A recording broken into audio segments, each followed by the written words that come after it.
तो स्टूडेंट्स, आज के टॉपिक पर यदि हम आपसे बात करें तो स्टूडेंट्स सबसे पहला जो हम आपसे बात करेंगे आज क्रॉप में। तो स्टूडेंट्स, क्रॉप में सबसे ज्यादा हमसे जो टॉपिक पूछा जाता है वो है एक हमारा मिट्टी के ऊपर। जी हाँ स्टूडेंट्स, जिसे हम लोग बोलते हैं फसल उत्पादन। तो फसल उत्पादन के टॉपिक में स्टूडेंट्स एक टॉपिक है मिट्टी, जिसे हमें पढ़ना जरूरी है। सॉइल को हमें पढ़ना जरूरी है। मिट्टी जब तक नहीं पढ़ेंगे तो हम फसल नहीं पढ़ पाएंगे। तो मिट्टी में स्टूडेंट्स सबसे पहली मिट्टी जो पूछी जाती है हमसे, आप सभी लोगों ने कई बार पढ़ा हुआ होगा, जलोढ़ मिट्टी। नाम तो सभी ने सुना होगा, ठीक है, जलोढ़ मिट्टी। तो बोले यस सर, सुना हुआ है हमने नाम जलोढ़ मिट्टी, या जिसे हम लोग क्या कहते हैं, एलुबियल सॉइल के नाम से जानते हैं। बोले यस सर, बिल्कुल सुना हुआ है नाम जलोढ़ मिट्टी। कौन सी मिट्टी को जलोढ़ मिट्टी कहा जाता है? क्या ये मिट्टी जो है वो हमारी पुरानी मिट्टी होती है, या जो मिट्टी होती है हमारी ये समुद्र के किनारे की होती है, या जो मिट्टी है ये नदी के किनारे की होती है, या ठीक है, जो सबसे पहली बार जो मिट्टी का निर्माण होता है, जब कोई मिट्टी का निर्माण होता है ज्वालामुखी विस्फोट होने के बाद में, तो उसको एलुवियल सॉइल कहा जाता है। यदि आपसे किसी ने कहा कि भैया एलुवियल सॉइल क्या है, तो यदि आपको पता है तो आप मैसेज करें फटाफट एलुवियल सॉइल के बारे में। तो सिंपल तरीके से स्टूडेंट्स, एलुवियल सॉइल यदि हमें लिखना है तो क्या लिखेंगे? तो सर यह मिट्टी नदियों के साथ आए हुए पैतृक पदार्थों के कारण से बनती है। जिस भी एरिया में नदी, ठीक है, लगातार क्या होती है, किसमें आ जाती है, बाढ़ के रूप में आ जाती है, तो वहां पर जो मिट्टियां बनती हैं वो एलुवियल सॉइल होती है। बोले यस सर, बिल्कुल ठीक है, बन जाएगा। तो जलोढ़ मिट्टी या समुद्र के किनारे के जो हिस्से में भी हमें जो मिट्टी देखने को मिलेगी, वो वाली मिट्टी भी हम लोग जलोढ़ मिट्टी के नाम से जानते हैं। तो बोले ओके, ठीक है भाई। अब स्टूडेंट्स इसमें डेफिनेशन वाइज लिखते हैं, जरा ध्यान से सुनिएगा। यह मिट्टी या यह मृदा नदियों के साथ, यह मृदा नदियों के साथ आए हुए, नदियों के साथ आए हुए पैतृक पदार्थ के कारण, पैतृक पदार्थ के कारण बनती है। बोले यस सर, ये मिट्टी क्या है हमारी, नदियों के साथ बहाकर लाई जाती है। ओके, क्लियर है? बोले तो क्या लिखेंगे इसमें हम लोग दूसरे शब्दों में और लिखना, तो alluvial soils are soils which consist of earth and sand left behind on land which has been flooded or where a river once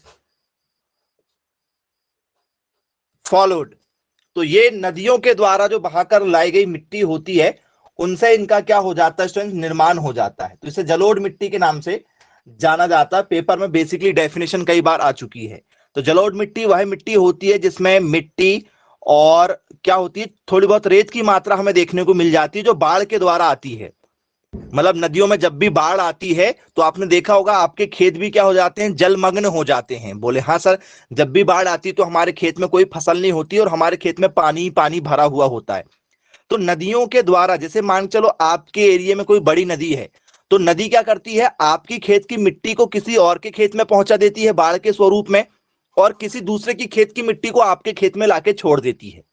तो इससे क्या होता है, खेत में मिट्टी का नवीनीकरण हो जाता है। बोले हाँ जी सर, बिल्कुल ठीक है, खेत में मिट्टी का क्या हो जाता है, नवीनीकरण हो जाता है। तो स्टूडेंट्स ये मिट्टी जो है वो हमारी जलोढ़ मिट्टी होती है, जो नदियों के द्वारा बहाकर लाई जाती है, तो जलोढ़ मिट्टी हो जाती है। इसी मिट्टी में थोड़ा सा यदि मैं आपको हिंट करूं तो जलोढ़ मिट्टी के साथ में स्टूडेंट्स एक और आ जाता है हमारा, ठीक है, जिसे क्या कहा जाता है, इसको कहा जाता है हमारा कोस्टल एलुबियल। एक और ये नाम है कोस्टल एलुबियल सॉइल, मतलब समुद्र समुद्र तटीय जलोढ़ मिट्टी। समुद्र के किनारे के जो हिस्से होते हैं वो भी कई बार क्या हो जाते हैं, समुद्र के पानी के कारण जलमग्न हो जाते हैं, और वहां पर जो मिट्टी हमें देखने को मिलती है वो हमारी क्या हो जाती है, नई मिट्टी होती है। तो बोले जी सर बिल्कुल ठीक है भाई, क्लियर हो गया। अब स्टूडेंट्स इनमें दो प्रकार की मिट्टी होती है। जब भी समुद्र के किनारे या नदी के किनारे जब बाढ़ आती है तो मिट्टी दो प्रकार की होती है। जैसे मान के चलो आपका रहना छत्तीसगढ़ में है, मध्य प्रदेश में है, दिल्ली में है, हिमाचल में है, तमिलनाडु तरफ है, कहीं भी है, आप गुजरात से कहीं से भी हो, भारत के किसी भी कोने से यदि हो, आप मुझे मैसेज करके बताइए कि क्या आपके खेत में अभी तक कोई बाढ़ का पानी आया है? क्या आपके खेतों में कभी बाढ़ आई है? नहीं आई है। तो यदि नहीं आई है तो एक कारण उसका होगा, उस मिट्टी को दूसरे नाम से जाना जाता है। और यदि आपके खेत में यदि बाढ़ आ गई है तो उस मिट्टी को दूसरे नाम से जाना जाता है। एक मिट्टी का नाम होता है स्टूडेंट्स खादर। एक मिट्टी का नाम क्या होता है, खादर। मिट्टी के ही अंदर बात कर रहे हैं। एक मिट्टी का नाम क्या होता है, खादर होता है। और दूसरी वाली मिट्टी का नाम होता है बांगर। दूसरी वाली का नाम क्या हो जाता है, बांगर हो जाता है। तो बोली हाँ सर बिल्कुल ठीक है, एक का नाम है खादर और एक का नाम है बांगर। अब खादर और बांगर एक्चुअल में है क्या चीजें? यदि आपसे पेपर में पूछ लिया जाए कि भैया बताओ खादर और बांगर क्या होती है, तो स्टूडेंट्स खादर का मतलब क्या होता है कि जहां पर बाढ़ आती जाती रहती है, जैसे बिहार के जैसे सोकी नदी है, दामोदर नदी है, या गंगा के कुछ किनारे हो गए, या फिर नर्मदा नदी के कुछ किनारे हो गए, या फिर गोदावरी कावेरी के किनारे हो गए, क्षिप्रा नदी के किनारे हो गए, मतलब जहां भी नदियों के किनारे हैं, तो उन नदियों के किनारे की जो मिट्टी होती है ना, वो कई बार क्या हो जाती है, पानी आने के कारण से क्या हो जाती है, भर जाती है, और वहां पर नई मिट्टी आ जाती है। तो जहां पर नई मिट्टी आती है उसे बोलते हैं खादर। इसे बोला जाता है न्यू सॉइल। यदि आपके खेत में क्या हो रहा है, मिट्टी परिवर्तन यदि हो रहा है, चाहे वो 5 साल 10 साल में कभी भी एक बार हो, तो उसे हम लोग क्या बोलते हैं, खादर मिट्टी बोलते हैं। लेकिन 25 साल 30 साल 50 साल हो गए, आपके खेत में कभी बाढ़ ही नहीं आई है, और यदि आपके खेत में बाढ़ नहीं आई है तो आपकी मिट्टी का प्रोडक्शन हो जाएगा कम। नदियों के किनारे वाले जो भी जिले होते हैं, देखना वहां पर पानी भी हमेशा मिल जाता है आपको, और वहां प्रोडक्शन आपको प्रति हेक्टेयर ज्यादा मिलेगा। बोले यस सर ठीक है। चलो यहां पर एक शब्द आ गया प्रति हेक्टेयर। तो आप मुझे बताइए 1 हेक्टेयर इक्वल टू कितने एकड़ होता है? यदि आपसे पेपर में यदि पूछ लिया जाए तो भैया कितने एकड़ होता है, यदि आपसे पूछा जाए तो बताइए 1 हेक्टेयर में कितने एकड़ होता है? वेरी गुड, बहुत शानदार आंसर आपने दिया है। तो फ्रेंड्स यदि आपसे पेपर में पूछ लिया जाए कि भैया 1 हेक्टेयर बराबर कितने एकड़, तो 2.47 एकड़ होता है। 2.47 एकड़ होता है 1 हेक्टेयर में। बोले यस सर बिल्कुल ठीक है। तो बांगर मिट्टी का मतलब क्या होता है? बांगर मिट्टी का मतलब होता है ओल्ड सॉइल। ओल्ड सॉइल, पुरानी मिट्टी जो होती है उसे हम लोग क्या कहते हैं, बांगर के नाम से जानते हैं। तो बोले जी सर बिल्कुल ठीक है। तो खादर और बांगर ये दोनों शब्द आपको समझ में आ गए होंगे। ये वाली मिट्टी हो जाती है हमारी नई मिट्टी, इसे नई मिट्टी के नाम से जाना जाता है, और इस वाली मिट्टी को कहा जाता है पुरानी मिट्टी। पेपर में कई बार पूछा जाता है खादर मिट्टी क्या है, बांगर मिट्टी क्या है। तो खादर और बांगर, ठीक है, एक सीमेंट का भी नाम सुना होगा आप लोगों ने, बांगर सीमेंट। तो बांगर मतलब वो पुराना शब्द के लिए लिया जाता है कि भैया सबसे पुराना, ठीक है, सबसे पुराना है, ट्रस्टेबल है, इसलिए उसको नाम बांगर दे देते हैं। मतलब वो भी वहां पर भी क्या लग जाता है, थोड़ा सा ट्रिकी यूज करना पड़ता है हमें। बोले यस सर बिल्कुल ठीक है। अब स्टूडेंट्स ये दोनों मिट्टी तो आपको समझ में आ गई कि भैया ये हमारी मिट्टी जो है ये नदियों के किनारे की मिट्टी है। तो यदि ये नदियों के किनारे की यदि मिट्टी है, तो यदि मैं आपसे बात करूं भैया इसमें कौन कौन से तत्व हमें अच्छे से देखने को मिल जाएंगे, तो सर इसमें पोटास अच्छे से देखने को मिलेगा, ह्यूमिडिटी अच्छे से देखने को मिलेगी, फास्फोरस आपको ठीक है एवरेज मिल जाएगा, लेकिन नाइट्रोजन की कमी हो जाएगी। क्यों? क्योंकि मिट्टी जो है वो बहाकर लाई जा रही है, तो नाइट्रोजन उसमें हमेशा क्या होता है, थोड़ा सा कम होता है। और ये नई वाली मिट्टी हमें कहाँ कहाँ देखने को मिलेगी? जैसे यूपी वाले एरिया में, गंगा के किनारे, पंजाब में, पंजाब का नाम 5 नदियों के कारण पंजाब पड़ा, पंजाब का नाम 5 नदियों के कारण पंजाब पड़ा है, तो वहां नदियां हैं, वहां पर भी आपको कौन सी मिट्टी दिख जाएगी? खादर बांगर देखने को मिलेगी। खादर मतलब नई मिट्टी, और बांगर मतलब पुरानी मिट्टी देखने को मिल जाएगी। तो इस तरीके से हमें देखने को मिलती है। तो बोले जी सर बिल्कुल ठीक है। अब ये जलोढ़ मिट्टी हो गया आपका। इसके बाद में आपने एक मिट्टी सुना है, लाल मिट्टी, सभी ने पढ़ा लाल मिट्टी। तो बोले जी सर बिल्कुल पढ़ा हुआ हमने लाल मिट्टी। अब लाल मिट्टी किसे कहा जाता है? रेड सॉइल किसे कहा जाता है? यदि आपसे पूछा गया भैया, ठीक है, लाल मिट्टी किसे कहते हैं? हर शहर, हर गांव के आसपास में आपको लाल मिट्टी देखने को मिल जाती है, हल्की सी लाल मिट्टी, जिससे आपकी ईंटें वगैरह बनती हैं। तो बोले जी सर बिल्कुल ठीक है, देखा हुआ है हमने। अब ये जो लाल मिट्टी होती है, ये हमें कहां देखने को मिलेगी? तो सर लाल मिट्टी का कारण होता है कि सर इसमें क्या पाया जाता है, कौन सा तत्व पाया जाता है लाल मिट्टी में? जो मिट्टी लाल होती है उसमें कौन सा तत्व पाया जाता है? सर उसमें पाया जाता है आयरन, लोहा की मात्रा ज्यादा पाई जाती है। लाल मिट्टी में लोह तत्व पाया जाता है, आयरन तत्व पाया जाता है, और उसे इंग्लिश में एफी लिखा जाता है। सिंबल उसका क्या है? एफी है। तो याद रखिएगा, एफी मतलब होता है आयरन, लोहा।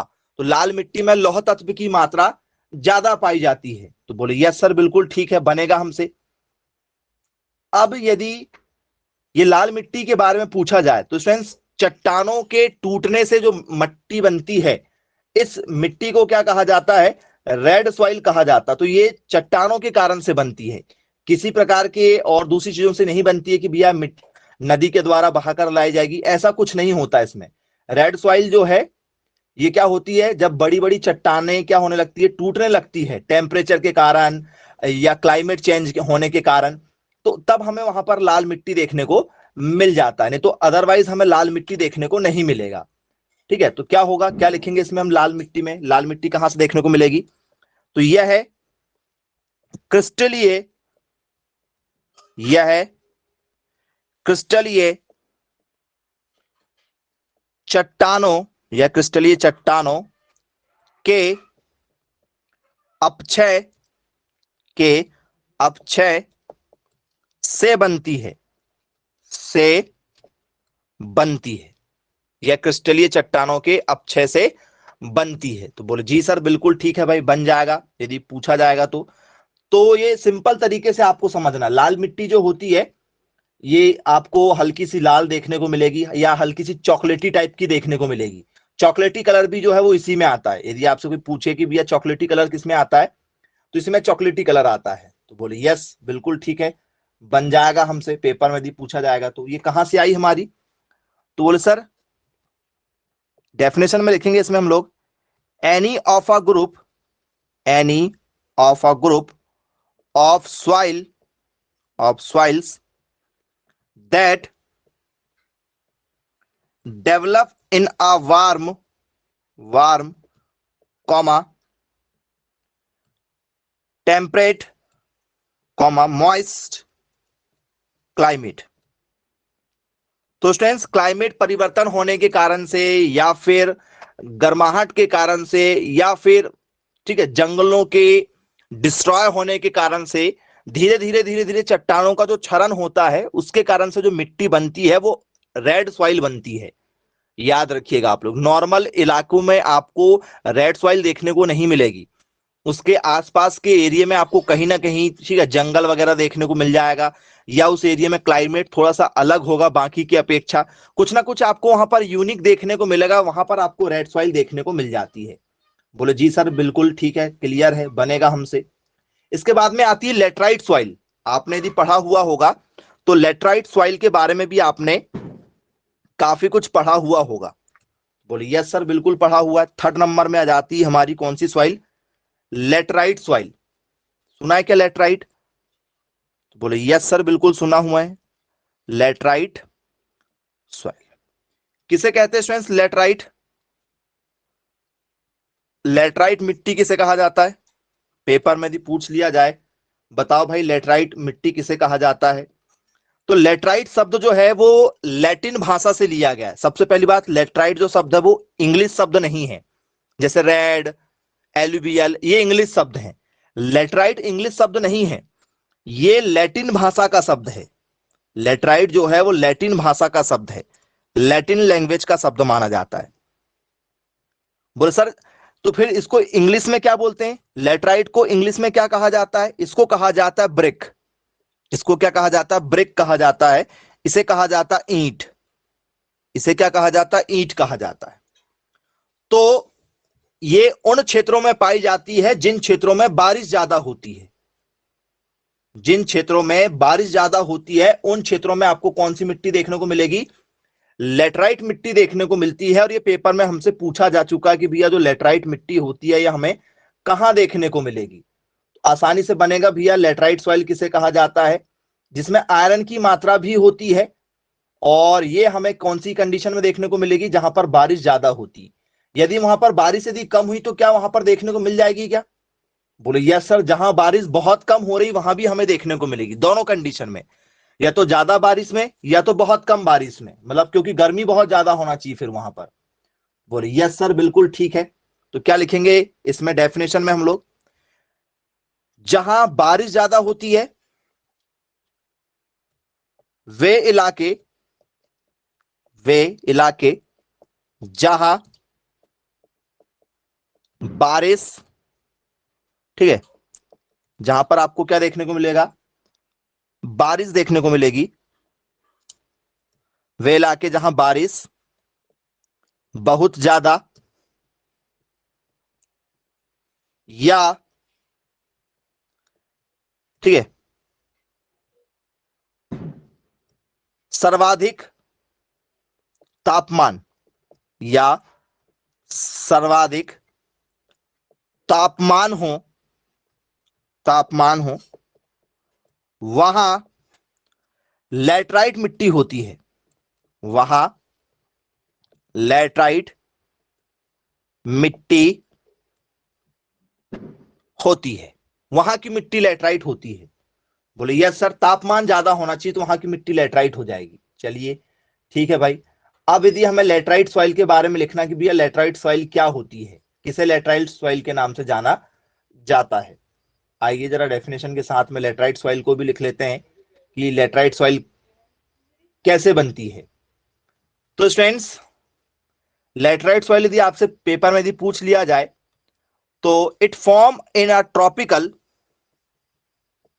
It forms in tropical and सब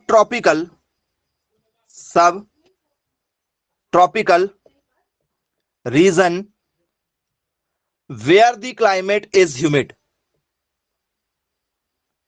where the climate is humid। तापमान यदि कम और ज्यादा, बहुत ज्यादा मात्रा में यदि होगा तो वहां पर आप लोगों को लेटराइल सॉइल देखने को मिल जाएगी। तो बोलो यस सर बिल्कुल ठीक है भाई, बनेगा यदि हमसे पेपर में यदि पूछा जाए तो। अब स्टूडेंट्स, ये जो मिट्टी होती है इसका रंग लाल भी होता है, हल्का सा भूरा भी होता है और हल्का सा पीला भी होता है। तीनों कलर में आपको ये देखने को मिल जाती है। बोलिए यस सर। इसको ब्रिक क्यों कहा गया? क्योंकि इस मिट्टी से ईंट बनाई जाती है। मैक्सिमम जो ईंटें आप लोग देखते हो रेड कलर की जो ईंटें आती मकान बनाने के लिए, इसी मिट्टी से बनाया जाता है। तो बोले यस सर बिल्कुल ठीक है। तो आई होप आपको क्लियर हो गया होगा ये मिट्टी के बारे में। ये एसिडिक होती है, अम्लीय मिट्टी होती है। कैसी होती है? अम्लीय होती है। तो बोले यस सर बिल्कुल ठीक है, बनेगा हमसे। इसके बाद में चौथे नंबर पर यदि हम बात करेंगे तो आ जाता है स्टूडेंट्स हमारा ब्लैक सॉइल। इसके बारे में तो सबने सुना ही है, ब्लैक सॉइल, काली मिट्टी। कोई मिट्टी जाने ना जाने लेकिन सबको काली मिट्टी समझ में आती ही आती है। अब यदि आपसे किसी ने पूछा भैया काली मिट्टी बताओ, काली मिट्टी किसे कहते हैं, क्या है काली मिट्टी? तो फ्रेंड्स काली मिट्टी जो होती है ये कॉटन सॉइल के नाम से भी जाना जाता है, क्योंकि सर्वाधिक मात्रा में जो कपास की खेती होती है वो इसी मिट्टी में होती है। बोलिए यस सर बिल्कुल ठीक है। गर्मियों में, ठीक है, इसमें क्या जाती है, बीचों में दरारें आपको देखने को मिलेगी। बोले हाँ सर बिल्कुल ठीक है। और ये जो मिट्टी होती है इसमें क्ले कणों की प्रधानता होती है। क्ले क्ले क्ले मतलब होता है हमारा चिकना, चिकनापन इसी मिट्टी में होता है। क्ले का जो पन होता है, चिकनापन जो होता है वो इसी मिट्टी में आपको देखने को मिलता है। बोले यस सर। इसमें खनिजों की अधिकता पाई जाती है, इसमें आपको आयरन देखने को मिल जाएगा। इसमें कौन कौन से तत्व आपको देखने को मिलेंगे? इसमें आपको Fe आयरन, Ca मतलब कैल्शियम, Mg मतलब मैग्नीशियम, Al मतलब एल्यूमिनियम, कार्बोनेट मतलब CO3, ये बहुत सारी चीजें इसमें हमें देखने को मिल जाती हैं। बोले यस सर। बस आपको इसमें दो चीजों की कमी मिलती है, नाइट्रोजन और फास्फोरस। ये दो तत्व इसमें क्या होते हैं, कम पाए जाते हैं। ये दो तत्व कम पाए जाते हैं, इनकी क्वांटिटी जो होती है वो लेस क्वांटिटी होती है, इनकी क्वांटिटी लेस होती है। नाइट्रोजन और फास्फोरस कम पाए जाते हैं। आयरन, कैल्शियम, मैग्नीशियम, एल्यूमिनियम और कार्बोनेट, ये तत्व इसमें पाए जाते हैं सर्वाधिक मात्रा में। यदि आपसे पूछा जाए तो आपसे बनना चाहिए। बोले यस सर बिल्कुल ठीक है। तो ये क्या हो जाती है, हमारी काली मिट्टी हो जाती। काली मिट्टी आपको नॉर्मल ही पता है काली मिट्टी कैसे बनती है। यदि आपसे पेपर में किसी ने पूछा कि भैया बताओ जो काली मिट्टी है वो कैसे बनेगी, तो स्टूडेंट्स काली मिट्टी सर्वाधिक क्षेत्रफल पर हमें देखने को मिलती है क्या काली मिट्टी? बोले सर नहीं, सर्वाधिक क्षेत्रफल पर कौन सी मिट्टी पाई जाती है? जलोढ़ मिट्टी सर्वाधिक क्षेत्रफल पर हमें देखने को मिलती है। जलोढ़ मिट्टी का क्षेत्रफल सर्वाधिक मात्रा में क्या पाया जाता है, ज्यादा देखने को मिलता है। तो बोले यस सर बिल्कुल ठीक है। तो ब्लैक सॉइल किसे कहा जाएगा? यदि हमें डेफिनेशन वाइज यदि लिखना हो कि ब्लैक सॉइल क्या होती है, तो स्टूडेंट्स जब ऑर्गेनिक कार्बन, ठीक है, जब ऑर्गेनिक कार्बन हमें इसमें देखने को मिलेगा, क्योंकि ये जो मिट्टी होती है भंडारण की क्षमता से भी अधिक अच्छी होती है और कृषि उपज के हिसाब से भी क्या होती है, अच्छी होती है। तो इसे मिनरल सॉइल के नाम से भी जाना जाता है। बोले यस सर बिल्कुल ठीक है। और ये सबसे ज्यादा हमें गहराई में भी देखने को मिलती है। यदि हम गहराई की यदि हम बात करें तो हमें काली मिट्टी भी गहराई में देखने को मिल जाती है। तो डेफिनेशन के हिसाब से काली मिट्टी में कुछ खास है नहीं है, बस आप इसे याद रखिएगा कि इसे मिनरल सॉइल के नाम से भी जाना जाता है। मिनरल सॉइल भी इसे कहा जाता है, खनिज मिट्टी भी कहा जाता है, क्योंकि खनिजों की प्रधानता इसी मिट्टी में हमें देखने को मिलती है। काली मिट्टी तत्व भी आपको बता दिए गए, पेपर में पूछा जाता है कौन कौन से तत्व इसमें पाए जाते हैं। बोले जी बिल्कुल ठीक है, बन जाएगा। इसके बाद में आ जाती है स्टूडेंट्स हमारी डिजर्ट मिट्टी, मरुस्थलीय मिट्टी जिसे कहा जाता है। अगली मिट्टी हमारी आती है जिसे हम लोग बोलते हैं डिजर्ट, डिजर्ट सॉइल, मतलब जिसे क्या कहा जाएगा, मरुस्थलीय कहा जाएगा। मरुस्थलीय मिट्टी ऐसी मिट्टी जो कहां पाई जाती है, मरुस्थल वाले इलाकों में पाई जाती है। जैसे आपका राजस्थान हो गया है, ऐसे एरिया में हमें ये देखने को मिलती है। राजस्थान का एरिया हो गया है या हरियाणा का कुछ एरिया हो गया है, वो इसमें आ जाते हैं। तो फ्रेंड्स ये डिजर्ट सॉइल में क्या होता है सर, डिजर्ट सॉइल में 90% क्या पाई जाती है, सैंड पाई जाती है। इसमें क्या पाई जाती है, बालू पाई जाती है। बालू मतलब क्या पाई जाती है, इसे हम लोग क्या बोल सकते हैं, रेत भी बोल सकते हैं कि भैया रेतीली होती है। 90% जो है वो रेतीली होती है और 5% इसमें क्या पाया जाता है, क्ले पाया जाता है, मतलब चिकनापन जो है वो 5% पाया जाता है। बोलिए सर 5% क्या होती है, चिकनी होती है। और बाकी का जो 5% है वो इसमें अदर चीजें पाई जाती हैं, अन्य चीजें पाई जाती है। तो ऐसा ये पूरा 100% डिजर्ट सॉइल आपका बनेगा। तो ये रेत के कारण से इस मिट्टी में ज्यादा कुछ खास चीजें होती नहीं है, आपको भी पता है। तो बोले यस सर बिल्कुल हमें पता है। इसका रंग जो है वो हल्का सा क्या होता है, भूरा होता है। आपने देखा है मरुस्थल की मिट्टी, या आपने कभी पिक्चरों की शूटिंग वगैरह देखा होगा, तो ये मिट्टी आपको क्या देखने को मिलती है, भूरी रंग की देखने को मिलती है। बोले यस सर ब्राउन रंग की देखने को मिलती है, ब्राउन सी देखने को मिल जाती है। तो बोले जी हाँ बिल्कुल सर ठीक है। तो ये लवणीय और क्षारीय दोनों प्रकार की होती है। डिजर्ट सॉइल जो होती है वो कैसी होती है सर, डिजर्ट सॉइल जो होती है वो होती क्षारीय प्रकृति की, क्षारीय होती है। क्षारीय प्रकृति की होती मतलब बेसिसिटी होती है, बेसिक नेचर की होती है। क्षारीय होती मतलब बेसिक होती है। तो अम्ल और क्षार आपको पता है, क्षार का मतलब क्या होता है, जो स्वाद में क्या लगते हैं, कड़वे लगते हैं, उसे हम लोग क्षार कहते हैं। और अम्ल का मतलब क्या होता है, जो स्वाद में खट्टे लगते, जैसे नींबू स्वाद में आपको क्या लग रहा है, खट्टा लग रहा है, तो खट्टा यदि होगा कोई तो वो अम्लीय होगा, ठीक है, उसमें खट्टापन होगा तो अम्लीयता होगी, और यदि उसमें क्या हो, कड़वापन यदि हो तो वो क्षारीय होगा। अम्ल और क्षार तो आपने पढ़ा ही होगा। बोले हाँ सर बिल्कुल पढ़ा है, केमिस्ट्री का छोटा सा टॉपिक है, सभी ने पढ़ा होगा। बोले यस सर, एक तरफ होता है अम्ल, दूसरी तरफ होता है हमारा क्षार, और बीच में आ जाता है हमारा कौन सा, उदासीन आ जाता है। ये तो आपने सभी लोगों ने पढ़ा ही होगा। बोले यस सर, इसको बोलते हैं एसिड, इसको बोलते हैं बेस, और इस वाले को क्या बोला जाता है, न्यूट्रल बोला जाता है क्या, बताओ इस वाले को क्या बोला जाता है, न्यूट्रल। तो बोले यस सर बिल्कुल ठीक है, उसे क्या कहा जाता है, न्यूट्रल के नाम से जाना जाता है। ये तीन होते हैं। पीएच मान आपने पढ़ा ही होगा। बोले हाँ सर पीएच मान पढ़ा है। इसका पीएच मान क्या होता है, इसका पीएच मान होता है 7। यदि इसका पीएच मान 7 से कम यदि होगा, 7 से कम यदि होगा, लेस देन यदि 7 यदि होगा तो वो अम्ल कहलाएगा। और यदि 7 से ज्यादा यदि होगा, 7 से ज्यादा यदि होगा, मोर देन 7 यदि होगा, मोर देन 7, तो वो क्षार कहलाएगा। बोले हाँ जी सर बिल्कुल हमने पढ़ा हुआ है, ये कॉमन सी चीजें हैं जो हमने पढ़ी हुई है। तो ये बेसिक कॉन्सेप्ट है किसका, अम्ल और क्षार और उदासीन को पहचान करने का। तो जो क्षार होगा मतलब उसका पीएच मान क्या होगा, उसका पीएच मान 7 से ज्यादा होगा। जैसे पानी, आप पानी पीते हो, स्वाद में आपको ना तो वो खट्टा लगता है ना तो कड़वा लगता है, आपको पानी नॉर्मली लगता है, मतलब मीठा सा लगता है पानी आपको, तो वो उदासीन नेचर का होता है। बोले जी सर बिल्कुल ठीक है। आप लोग कई बार मिल्क भी पीते हो, दूध भी पीते हो, तो दूध का पीएच मान भी वही होता है, 6.5 से लेकर 6.7 के आसपास में। ये मिल्क का पीएच मान होता है आपका, यदि आप मिल्क पीते हैं तो। बोले यस सर बिल्कुल ठीक है, यही है कि मिल्क का पीएच मान, पेपर में पूछा जाता है मिल्क पीएच वैल्यू कितनी होती है, यही होती है कि इससे कम ज्यादा होती है। तो सर 6.5, 6.7, 6.9, यही क्या है, इसी के रेंज में क्या होती है, दूध की पीएच मान होता है। क्योंकि अलग अलग गायों का पीएच मान दूध का अलग अलग हो सकता है, इसी रेंज में होता है। तो जैसे जैसे आपका पीएच मान देखो 7 से कम, यदि जैसे आपने 6.9 वाली यदि कोई चीज पिया तो वो आपको ज्यादा खट्टी नहीं लगेगी। यदि आपने 6.2 वाली पिया, खट्टी नहीं लगेगी। 5 में आ जाए, 5.3 में जाए तो भी ज्यादा खट्टी नहीं लगेगी। नींबू हमें ज्यादा खट्टा लगता है, यदि आप नींबू का पीएच मान निकालोगे ना तो नींबू आप लोगों को लगभग 2.1 या 1.9 के आसपास में मिलता है।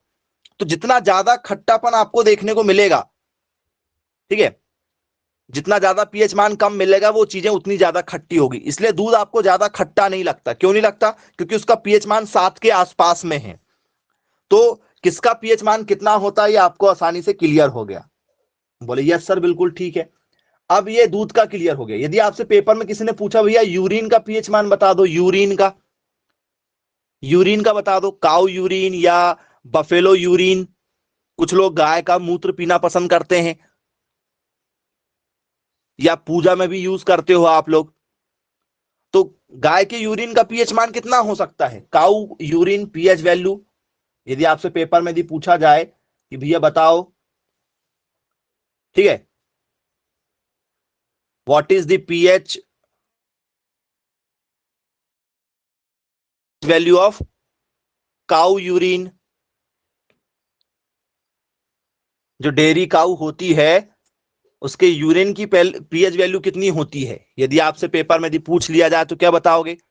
तो फ्रेंड्स, यदि हम यहां पर बात करेंगे आपसे यूरिन की, यदि हम बात करें, यदि हम इसमें बात करें कि भैया जो गाय का जो मूत्र होता है, जो यूरिन होता है, उसका पीएच मान कितना होता है, तो उसका पीएच मान कितना होता है स्टूडेंट्स, उसका पीएच मान होता है 8.10, 8.10 उसका पीएच मान होता है।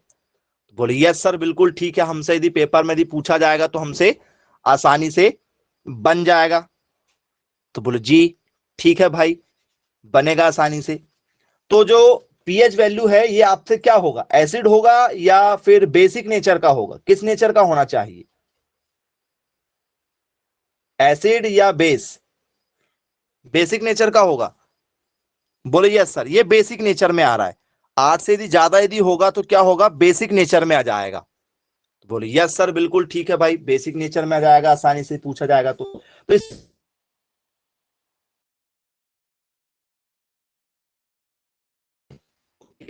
चलिए ठीक है भाई, क्लियर है, बोले बन जाएगा हम। अब इसके बाद में स्टूडेंट्स, ठीक है, हमसे कुछ खास चीजें भी इसमें पूछी जाती हैं, उस पर भी जरा चर्चा कर लेते हैं।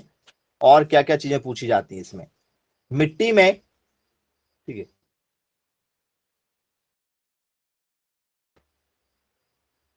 एक और चीज पूछी जाती है ह्यूमस। कई बार आप लोगों ने पढ़ा हुआ होगा, ह्यूमस के बारे में पढ़ा है। बोले यस सर, बिल्कुल पढ़ा हमने, ह्यूमस पढ़ा हुआ है। चलिए, अब जो ह्यूमस होती है, ह्यूमस का मतलब क्या होता है? सर ह्यूमस का मतलब होता है कि जब किसी भी जमीन के नीचे से हमें क्या मिल जाए, क्या मिलेगा? कार्बनिक पदार्थ महसूस हो जाएं। जैसे आपने देखा होगा कि भैया कई बार क्या होते हैं, कुछ बड़ी बड़ी कंपनियां जैसे सीएनजी गैस वाली हो गई, या फिर आपके घरों में एलपीजी गैस सिलेंडर आता है, तो एलपीजी गैस कहां से निकलती होगी? एलपीजी का फुल फॉर्म मैसेज करना जरा, क्या होता है एलपीजी? मैसेज करो जरा।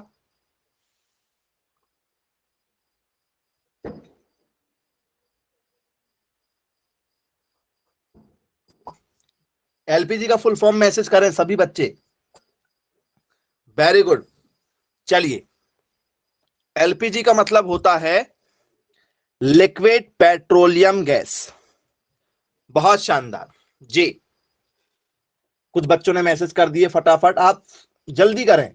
एलपीजी दी आपसे पेपर में भी पूछ लिया जाए कि भैया एलपीजी गैस जो होती है इसे क्या कहा जाता है, तो लिक्विड पेट्रोलियम गैस कहा जाता है। करेक्ट है क्या? बोले नहीं सर, लिक्विड नहीं कहा जाता, लिक्विफाइड कहा जाता है। इस शब्द पर विशेष ध्यान दीजिएगा। लिक्विफाइड, पी से हो जाता है हमारा पेट्रोलियम, और जी से हो जाता है गैस। एक बार पेपर में ना यहां पर लिक्विड दिया था, सिर्फ ऐसा दिया था, लिक्विड दिया था, जिसे उसमें गलत कहा था, वो लिक्विफाइड पेट्रोलियम गैस होता है। थोड़ा सा उसको सुधार करके लिखिएगा, क्योंकि एलपीजी का लिक्विड वाला आंसर एक बार आपको गलत मिला था, तो हमें पूरा पूरा देखना है, लिक्विफाइड देखना है। यहां पर यदि लिखा शब्द मिल जाएगा तो ये क्या हो जाएगा, आंसर सही हो जाएगा। हम लोग लिक्विड बोलते हैं, लिक्विड पेट्रोलियम गैस। बोले हाँ सर बिल्कुल ठीक है। तो आई होप आप लोगों को क्लियर हो जाएगा। नेक्स्ट टाइम यदि आपसे पेपर में यदि पूछ लिया जाएगा तो बनेगा। चलिए, हिंदी में लिख लेते हैं, क्या लिखेंगे? ठीक है, तो लिक्विड, ठीक है, और ये फाइड लिखा है तो liquefied petroleum, liquefied petroleum gas, liquefied petroleum gas, ये क्या हो जाएगा, इसका फुल फॉर्म हो जाएगा। बोलिए यस सर। एक और चीज होती है सीएनजी, आपने देखा होगा दिल्ली में जो बसें चलती हैं, कारें चल रही हैं, वो सीएनजी होती है, ये भी एक गैस है। बोले हाँ सर बिल्कुल गैस है ये भी। इस गैस का फुल फॉर्म क्या होता है, जरा आप ही मैसेज करो जरा फटाफट, टाइम ज्यादा ना लेते हुए सभी बच्चे मैसेज करें, क्या होता है, क्या कहते हैं इसे? तो सर इसे कहते हैं कंप्रेस्ड नेचुरल गैस। जी, बहुत शानदार। क्या कहा जाता है इसे? Compressed natural gas. Compressed natural gas के नाम से इसे जाना जाता है। ये वाली आपकी रसोई गैस के नाम से जानी जाती है, इसे रसोई गैस भी कहा जाता है। और ये वाली जो गैस है, इससे आज के समय में फ्यूल के रूप में यूज किया जा रहा है, ईंधन के रूप में इसका यूज किया जा रहा है। बोले यस सर बिल्कुल ठीक है, पेट्रोल और डीजल के ऑप्शन में इसको रखा गया है क्योंकि ये प्रदूषण रहित होती है। तो यस बिल्कुल ठीक है। इसे हिंदी में क्या कहा जाता है? इसे कहा जाता है संपीड़ित। कंप्रेस्ड का मतलब होता है संपीड़ित, नेचुरल का मतलब होता है प्राकृतिक, संपीड़ित प्राकृतिक गैस, ये इसे कहा जाता है। अब ये कहां से मिलती है? इनमें सब में यदि आपसे पेपर में यदि मैं पूछूंगी भैया जो एलपीजी गैस होती है, अब एलपीजी गैस का स्टूडेंट्स मैं आपसे पूछ लूंगी भैया इसका फॉर्मूला बताओ, एलपीजी गैस का क्या बता दो, फॉर्मूला बता दो। तो एलपीजी गैस जो होती है स्टूडेंट्स, एलपीजी गैस में कौन सा कंटेंट पाया जाता है? प्रोपेन और ब्यूटेन। एलपीजी गैस में दो चीजें पाई जाती हैं, हमें सिर्फ एलपीजी गैस पर ध्यान देना है, तो हम एलपीजी गैस पर ही बात करते हैं। एलपीजी गैस जो है वो किसमें, उसमें क्या पाया जाता है? एलपीजी गैस में पाया जाता है प्रोपेन। कौन सा तत्व पाया जाता है? प्रोपेन पाया जाता है। और क्या पाया जाता है एलपीजी गैस में? ब्यूटेन पाई जाती है। एक गैस है जिसका नाम क्या है? ब्यूटेन है। दोनों का फॉर्मूला देखो, इसका फॉर्मूला होता है C3H8 और इसका जो फॉर्मूला होता है वो होता है C4H10। जो भी यहां पर फॉर्मूला होता है, यदि यहां C3 है तो उसका दुगना करो, दुगने से दो ज्यादा होगा, 4 का दुगना 8, उससे दो ज्यादा 10, तो हमेशा ये ज्यादा होता है। जब भी ये ज्यादा होता है तो नाम के बाजू में लग जाता है एन, तो ये प्रोप एन, ये हो गया ब्यूटेन। ये दुगने से क्या होता है? दो ज्यादा होता है, तो एन शब्द का यूज किया जाता है। तो ये प्रोपेन और ब्यूटेन पाया जाता है किसमें? एलपीजी गैस में प्रोपेन और क्या पाए जाते हैं? ब्यूटेन पाया जाता है। सर्वाधिक मात्रा में क्या पाया जाता है? प्रोपेन पाया जाता है कि ब्यूटेन पाया जाता है? एलपीजी गैस में सर्वाधिक मात्रा में प्रोपेन पाया जाता है कि ब्यूटेन पाया जाता है, या दोनों बराबर बराबर पाए जाते हैं? 50-50 जी। इंपॉर्टेंट है, पेपर में पूछा जा चुका है कि कौन कितने परसेंटेज में पाया जाता है। जी बताइएगा, क्या दोनों 50-50 है? ज्यादा मात्रा में कौन पाया जाता है? तो स्टूडेंट्स, ब्यूटेन का जो परसेंटेज है ना, ये ज्यादा है। जो आप घरों में गैस सिलेंडर यूज करते हो उसमें ब्यूटेन की क्वांटिटी ज्यादा है, प्रोपेन की क्वांटिटी सेकंड नंबर पर है। ब्यूटेन जो है वो 50% पाया जाता है और प्रोपेन जो है वो 48% पाया जाता है। 50% ये है, 48% ये है। बोलिए यस सर बिल्कुल ठीक है। और 2% जो है वो पेंटेन पाई जाती है। पेंटेन नाम की एक और गैस है, वो 2% पाई जाती, जो नहीं पूछी जाती। सर्वाधिक मात्रा में क्या पाया जाता है? ब्यूटेन, उसके बाद में प्रोपेन, और एक और नाम है पेंटेन। पेंटेन भी पाया जाता है, यदि उसको आपको लिखना है तो आप उसे भी लिख लीजिएगा। पेंटेन जो है वो 2% पाई जाती है। ये टोटल हो गया आपका 100%। पूछा गया है पेपर में कि क्या पाया जाता है। और इन सब में आपने देखा होगा स्टूडेंट्स, एक चीज कॉमन है जो आपको इसमें दोनों में देखने को मिल जाएगी, वो है स्टूडेंट्स क्या? कौन सा तत्व पाया जा रहा? देखो कौन सा तत्व है? पेंटेन का फॉर्मूला हो जाता है C5H12। क्या है यहां पर कॉमन? कार्बन। सभी में आपको फॉर्मूले में क्या देखने को मिल रहा है? कार्बन कॉमन देखने को मिल रहा है। तो ये कार्बन ही है स्टूडेंट्स जो क्या होता है? ह्यूमिडिटी का कारण होता है। ह्यूमिडिटी का कारण होता है। तो बोले जी सर बिल्कुल ठीक है, ह्यूमिडिटी का कारण है, ह्यूमस का कारण होता है। चलिए, अब जो ह्यूमस है स्टूडेंट्स, ये ह्यूमस कहां से निकल कर आती है? यदि मैं आपसे बात करूं कि भैया जो ह्यूमस होती है, ह्यूमस की डेफिनेशन क्या होगी? कई बार हम लोग बोलते हैं, ठीक है, नॉर्मली आप लोगों ने कई बार सुना होगा कि भैया मुझे बहुत ज्यादा क्या हो रही है? ह्यूमिडिटी हो रही, मतलब कार्बन डाइऑक्साइड की मात्रा यदि किसी कमरे में बढ़ जाती तो आपको गर्माहट लगने लगती है, ह्यूमिडिटी लगने लगती, पसीना आने लगता है आप लोगों को। बोले यस सर बिल्कुल ठीक है। तो ह्यूमिडिटी का मतलब क्या होता है? पूर्णतः सड़ा गला कार्बनिक पदार्थ। ध्यान से सुनिएगा, पूर्णतः, पूर्णतः सड़ा गला, पूर्णतः सड़ा गला कार्बनिक पदार्थ, कार्बनिक पदार्थ ह्यूमस कहलाता है। ह्यूमस कहलाता है। पूर्णतः सड़ा गला होना चाहिए वो। इसका रंग काला होता है तथा इसका रंग, तथा इसका रंग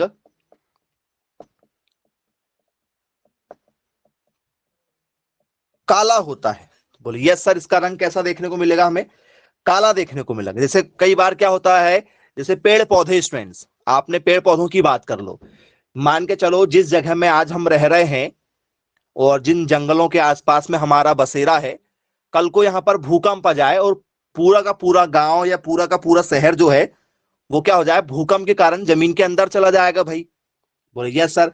तो यहाँ पर जानवर भी हैं, इंसान भी हैं, घर भी बना है, पेड़ पौधे भी लगे हैं और जंगल वाला एरिया भी है। सबके सब कहां दब जाएंगे? जमीन के अंदर दब जाएंगे। अब मान के चलो 100 साल या हजारों साल बाद में कोई, कौन आया? भूवैज्ञानिक आया, जिसे हम लोग बोलते हैं आर्कोलॉजी। एएसआई की टीम आती है, ठीक है। बोले यस सर, एएसआई की टीम होती है, आपने कई बार पिक्चरों में देखा होगा। बोले हाँ सर बिल्कुल देखा हुआ है, एएसआई देखा हुआ। अब ये एएसआई क्या होता है स्टूडेंट्स? तो आर्कोलॉजिकल सर्वे ऑफ इंडिया के नाम से जिसे जाना जाता है। बोले हाँ सर बिल्कुल ठीक है, आर्कोलॉजिकल सर्वे ऑफ इंडिया। अब ये क्या होते हैं, यदि आपसे पेपर में यदि पूछ लिया जाए तो कि ये क्या करते हैं, तो बोले सर ये सर्वे करते हैं। किस चीज का सर्वे करते हैं? भूमि में कोई भी चीजें जो पाई जाती है उन चीजों का क्या करते हैं ये लोग? सर्वे करते हैं। तो बोले यस सर, जिसे हम लोग एएसआई के नाम से जानते हैं। भारतीय पुरातत्व सर्वेक्षण नाम सुना होगा, इंग्लिश में यदि लिखना है तो क्या लिखोगे? Archaeological archaeological survey of India. ये फुल फॉर्म है एएसआई का। आर्कोलॉजिकल सर्वे ऑफ इंडिया मतलब भारतीय पुरातत्व सर्वेक्षण। यदि मैं आपसे बात करूं कि भैया आपके घर, आपने सोचा कि भाई हमारा मकान पुराना है, चलो मकान की खुदाई करवाते हैं और लेवल करवा के उसमें डबल स्टोरी का ट्रिपल स्टोरी का मकान बनाते हैं, और आपने लेबर को बोल दिया कि भाई इसकी खुदाई करो, ये कच्चा मकान को तोड़ो, यहां पर पक्का मकान बनाएंगे। और खुदाई कराने के बाद में आपको पता चला कि वहां से एक क्या निकल गई? पुरानी, हजारों साल पुरानी एक मूर्ति निकल गई, किसी भगवान की मूर्ति निकल गई, या कुछ पुराने आपको सोने चांदी के सिक्के मिल गए। सुना है गांव में कई बार मिल जाते हैं कुछ लोगों को, वो आपको मिल गए। आपने किसी को नहीं बताया, लेकिन जिन्होंने निकाला उसको पता चला। धीरे धीरे वो गांव में वो बात फैल गई, और वो धीरे धीरे कहां पहुंच गई? थाने में पहुंच गई। तो थाने वाले फोन लगाएंगे किसको? एएसआई वाले विभाग को, मतलब भारतीय पुरातत्व विभाग को क्या लगा देंगे? वो फोन लगा देंगे। वहां से टीम आएगी और आपको मार मार के वो क्या कर लेंगी? छुड़ा लेंगी। भले ही वो चांदी के सिक्के निकले या सोने के सिक्के निकले, वो आपके दादा परदादा के थे, या वहां पर कोई मूर्ति निकल गई सोने चांदी की बहुत पुरानी, तो वो किसकी होगी? आपकी होना चाहिए, या फिर गवर्नमेंट उसको अपने पोजीशन में ले लेगी, कब्जे में कर लेगी? तो वो कब्जे में कर लेते हैं। क्यों कर लेते हैं? क्योंकि जमीन का ऊपरी हिस्सा आपका है, जहां पर आप लोगों को रहने के लिए दिया जा रहा है, लेकिन जमीन के अंदर जो भी चीजें निकलती हैं वो आपकी नहीं होती हैं। वो किसकी होती हैं? वो गवर्नमेंट ऑफ इंडिया की होती है, भारत सरकार की चीजें होती हैं वो। तो ये एएसआई वाला जो विभाग होता है, ये इन चीजों को क्या करता है? अपने पास रखता है। कई बार आप म्यूजियम जाते हैं कि नहीं जाते? म्यूजियम, जैसे आपने सिंधु घाटी सभ्यता पढ़ा है, आपने हड़प्पा सिविलाइजेशन पढ़ा हुआ है, पढ़ा है आपने, मोहनजोदारो पढ़ा है, पढ़ा होगा सामाजिक विज्ञान में, सोशल साइंस में।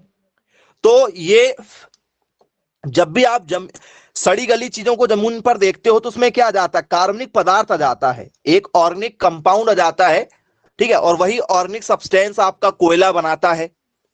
ज्यादा मात्रा में यदि वहां पर हो जाता तो हीरा मिलता है। हीरा में क्या है? हीरा एक कार्बनिक पदार्थ है, क्योंकि कार्बन का कंटेंट बहुत ही मजबूती से होता है उसमें। हीरा है, ग्रेफाइट है, आपका कोयला है। कोयला क्यों जलता है बताओ? लकड़ी या कोयला क्यों जलता है? कागज क्यों जलता है? प्लास्टिक क्यों नहीं जलता? यदि आपको मैं बोलूं भैया प्लास्टिक को जला के दिखाओ, प्लास्टिक आसानी से नहीं जलता। यदि मैं आपसे बात करूं कि भाई ठीक है, नॉर्मली किसी चीज को जला के बताओ जो ना जले, जैसे ना जलने वाली चीजों में मैं आपको बोल दूं कि भाई ठीक है, नॉर्मली एक स्टील है, स्टील का टुकड़ा आपको दे देते हैं, स्टील को जला के दिखाओ या कांच को जला के दिखाओ, तो कांच में से आग थोड़ी निकलती है, वो टूट जाएगी, लेकिन जलकर क्या होती है? ठीक है, आग नहीं देगी आपको। तो जलने का कारण होता है उसके अंदर मौजूद कार्बन। यदि किसी तत्व में कार्बन मौजूद होगा तो वो जलेगा। जैसे कोयला, कोयला क्यों जलता है? क्योंकि उसमें कार्बन है।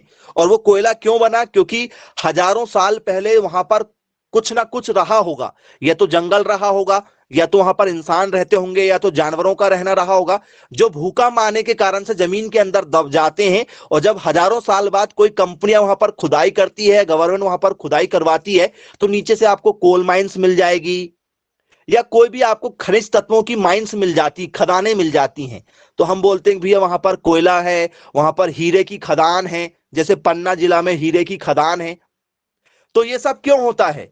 वहां पर मौजूद कार्बनिक पदार्थों के कारण होता है। और इनका सबका जो सर्वे है वो आर्कियोलॉजिकल सर्वे ऑफ इंडिया करवाता है, एएसआई करवाता है। इसकी स्थापना 1861 में हुई थी, ठीक है, अंग्रेजों के समय में 1861 में हुई थी इसकी स्थापना। किसकी? एएसआई की। इसका मुख्यालय जो है, हेडक्वार्टर, वो न्यू दिल्ली में है, नई दिल्ली में। याद रखिएगा, यदि कभी पूछ लिया जाए तो एएसआई के बारे में जानकारी होना चाहिए। जब आप गवर्नमेंट जॉब की तैयारी करेंगे तो वहां तो ये क्वेश्चन आपसे कई बार पूछ लिया जाता है। ह्यूमिडिटी की चर्चा कर लेते हैं भैया, ह्यूमिडिटी एक्चुअल में क्या है? ह्यूमिडिटी को क्या कहेंगे हम लोग? तो ह्यूमिडिटी का मतलब होता है अ सब्सटेंस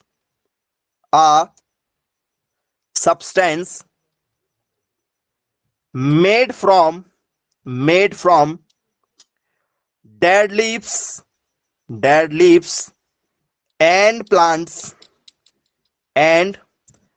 plants, ठीक है। बोलिए यस सर, सड़े गले जो पत्ते हैं या जो पौधे हैं उनके कारण से ये क्या होता है, इसका निर्माण होता है। तो बोलिए यस सर, बिल्कुल ठीक है, बन जाएगा। या तो और क्या लिख सकते हैं, ऑर्गेनिक मटेरियल, और करके एक और डेफिनेशन लिख सकते हैं, organic material that forms in soil when plant and animal matter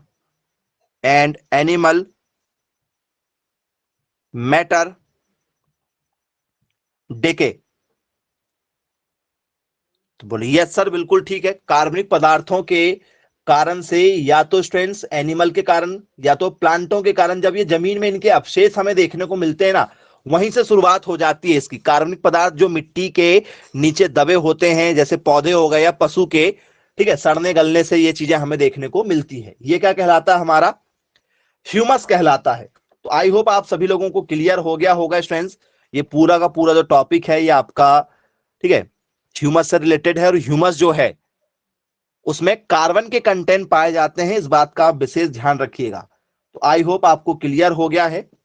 तो ठीक है स्टूडेंट्स, आज की क्लास को हम यही समाप्त करते हैं। मिलेंगे फिर कल की क्लास में। Bye bye, take care.